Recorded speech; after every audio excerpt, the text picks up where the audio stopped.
Pero hablando del libro y la selección de las películas, ¿no? Desde mi punto de vista, yo, o sea, entiendo que el libro está concebido como 25 películas, eh, de alguna forma que son estudios de caso en sí mismas, se puede leer cada capítulo por separado, no necesitas leerte todo el libro para entender el análisis, ni mucho menos, pero a mí sí me parece, y bueno, de hecho el subtítulo es El cine homoerótico en 25 películas, tal vez, bueno, humildemente creo que dices, ¿no? Que no quieres hacer realmente una historia del cine homoerótico, pero de alguna forma la estás haciendo. Entonces, yo me pregunto hasta qué punto, sobre todo porque utilizas un orden cronológico, ¿no? Yo creo que tu libro de alguna forma esboza una historia alternativa, no solo del cine homoerótico, sino del cine queer. Yo no sé si esto es algo que intentabas no hacer en realidad, pero que acabó saliendo así. No sé si quieres comentar algo de esto. Primero porque hay algo de esto, la cabra tira pa'l monte y yo siempre me veo como alguien que le gusta crear narrativas de cosas, quiero decir, es, no sé, llámalo como lo quieras, pero yo cuando voy por el mundo creo narrativas y trato de crear estructuras largas. Entonces sí que es verdad que la propuesta inicial era ciertas películas de manera estanco para que la gente lo pudiera leer ocasionalmente, una aquí, una allá, pero de repente empiezas a ver patterns, es lo de Henry James, ¿no? El patrón en la alfombra, ¿no? Y empiezas a ver cómo cosas que creías que estaban separadas empiezan a formar algo. Entonces, inevitablemente acaba siendo esto. Ya te he dicho antes que también quería tratar un poco de cada década, por lo tanto, esta narrativa es casi inevitable, ¿no?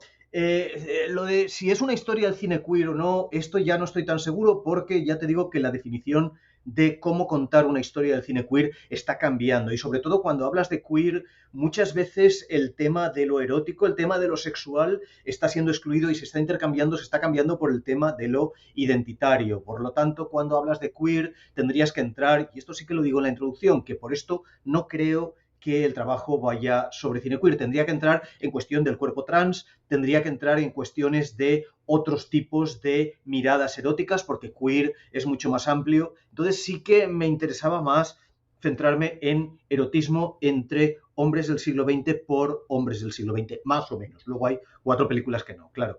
Pero sí que es verdad que me quería situar en un punto, porque si no te sitúas en un punto concreto, las cosas se te empiezan a mover mucho. Y entonces no habría habido ni historia, ni narrativa, ni tematización, ¿no? Porque hay demasiadas cosas. Y yo sí que creo que ha habido una revolución importante a partir de la entrada del concepto de queer, a partir de la popularización del concepto de lo queer en un poco en los medios y tal, ha habido una revolución entre lo que se considera LGTBI y lo que no se considera LGTBI, ¿no? Entonces, sí que es verdad que era una manera para mí de situar la perspectiva en un momento que me diera coherencia.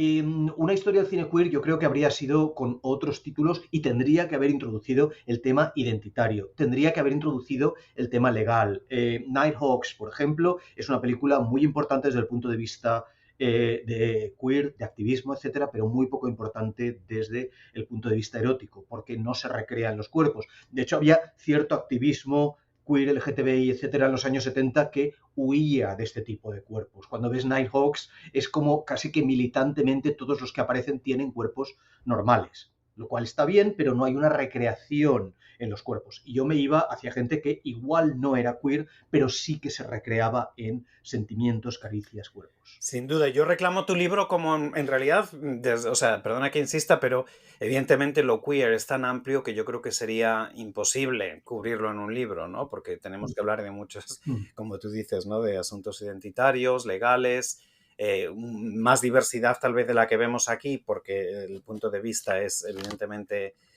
homoerótico, pero yo sí que creo que de alguna forma tú estás precisamente queer en películas que en realidad no lo eran. Ese aspecto me parece realmente importante y algo que yo reclamo personalmente, si no lo quiero reclamar tú.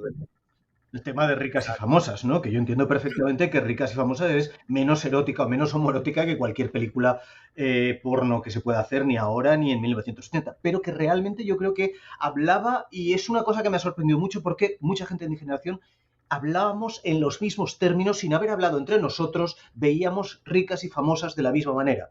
Y esto a mí siempre me ha fascinado. ¿Por qué todos veíamos estas ondas? ¿Cómo somos los niños queer de aquellos años que percibíamos ciertas longitudes de onda? Donde hay gente que oye tambores, nosotros oíamos melodías, ¿no? y cómo es esto de sentir una cierta manera de ver el mundo sin que te digan que aquello es tu manera de ver el mundo, ¿no? Y ya no es, ya te digo, no es que la gente hiciera discurso, esto yo no lo aprendí en libros, esto fue simplemente que hablabas con la gente y cuando te encontrabas gente que era como tú, Ricas y Famosas era una película muy importante. Incluso hoy, cuando hablaba de ella, hoy no, quiero decir esto, mientras trabajaba en el libro, cuando hablaba de ella a gente de cierta generación que la vio cuando tenía 15, 20 años, es una película que llegó mucho. Y esto a mí no deja de sorprenderme, por eso está ahí incluida, ¿no? ¿Por qué todos volvemos? El otro día leía en el último número de Sight and Sound, Pedro Almodóvar habla de el impacto que le causaron películas como Esplendor en la hierba.